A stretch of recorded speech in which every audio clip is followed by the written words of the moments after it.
Hello সবাইকে, আমার নতুন একটা ব্লগে তোমাদের সবাইকে আবার অনেক অনেক স্বাগত জানাই। আজকে সকালবেলা খাচ্ছিলাম হচ্ছে চিকু। এটাতে হিন্দিতে তো চিকুই বলে, বাংলায় যে কী বলে এটা এখনও জানা হয়নি। যাই হোক, এই চিকু অনেকটা হেলদি, অনেকটা শরীর ভালো রাখে, তাই প্রত্যেকদিন সকালবেলা ভাবছিলাম একটা করে চিকু খাবো। আর এটা ছিল আমার ফার্স্ট টাইম খাওয়া, আমি এর আগে কখনো খাইনি। তো আজকে এটাকে যখন ছিলছিলাম সকালবেলা খালি পেটে খাওয়ার জন্য, তো অর্ধেকটা খাওয়ার পর আর খেতে পারিনি।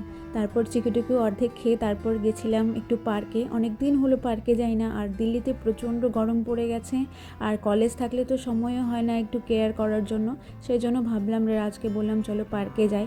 আর পার্কে গিয়ে এত সুন্দর ফিল হচ্ছিল, ঘাসের ওপরে জল জল ছিল, ঠান্ডা ঠান্ডা হাওয়া ছিল।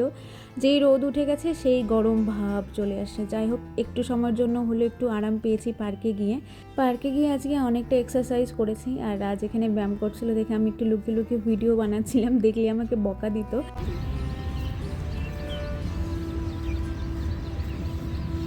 শেষমেশ দেখেই নিল যে আমি ওর ভিডিও বানাচ্ছিলাম। যাই হোক, পার্কে থেকে এসে কিছু খাবার ব্যবস্থা করেছিলাম। এখানে আমি পোহা কিনে নিয়ে আসছিলাম, কারণ বাড়িতে বানানো পোহা আমার একদমই ভালো লাগে না। এই দোকানের পোহাটা আমার দারুণ ভালো লাগে, সেই জন্য পোহা কিনে নিয়ে এসেছিলাম।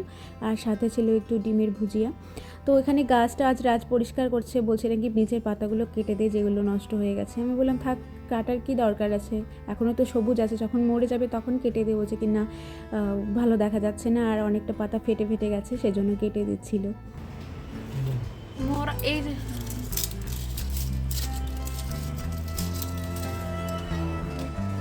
আজকে ছিল ছুটির দিন, আর সকালবেলা ব্রেকফাস্ট করে সমস্ত কাজ সেরে চলে গেছিলাম রান্নাঘরে। আর আজকে অনেক কিছুই রান্না করেছিলাম, কিন্তু আজকে স্পেশাল ছিল এই রায়তা।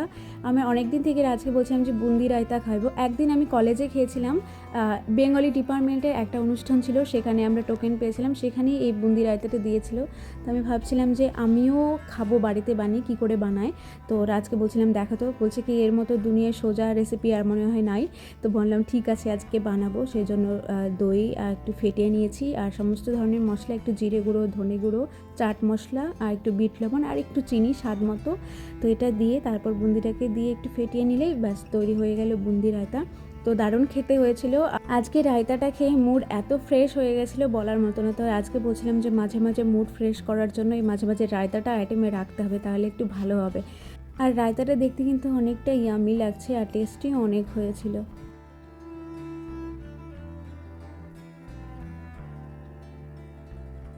আজকে দুপুরবেলায় রান্না করেছিলাম আলু, সজনে আর ফুলকপি দিয়ে তরকারি, যেটা আমার ফেভারিট খাবার বলতে পারো। সব বাঙালিরই সজনে কিন্তু ভালোই লাগে, কিন্তু আমি যদি এটা কলেজে নিয়ে যাই তাহলে আমাকে বলে আমি নাকি লাকড়ি বানিয়ে নিয়ে এসেছি। তো যাই হোক, আজকে আমরা বিকেলবেলা একটু গেছিলাম মোমোস খেতে। আমার তো 1-1.5 মাস হলো আমি মোমোস খাই না, আর রাজের তো 6-7 মাস হয়ে গেল মনে হয় ও মোমোসের দিকে ফিরেও তাকায় না। আজকে আমি বলছিলাম যে চলো মোমোস খাই, সেই জন্য আসছিলো যে ঠিক আছে খাবো। আর ফ্রাই মোমোস অর্ডার করেছিলাম, যে স্টিম মোমোস খাবো না, ফ্রাই মোমোস খাই। তারপর আবার এটা খাওয়ার পর এত ভালো লেগে গেছে, ওর বলছি আবার স্টিম মোমোস অর্ডার করো। তো এখানে আবার স্টিম মোমোস খেয়ে আমরা লাস্টে গেছিলাম একটু হেলদি খেতে, বানানা শেক। সারাদিন হেলদি থাকার চেষ্টা করলেও শেষ মোমোস খেয়ে আবার সেই আনহেলদির পথেই চলে গেলাম।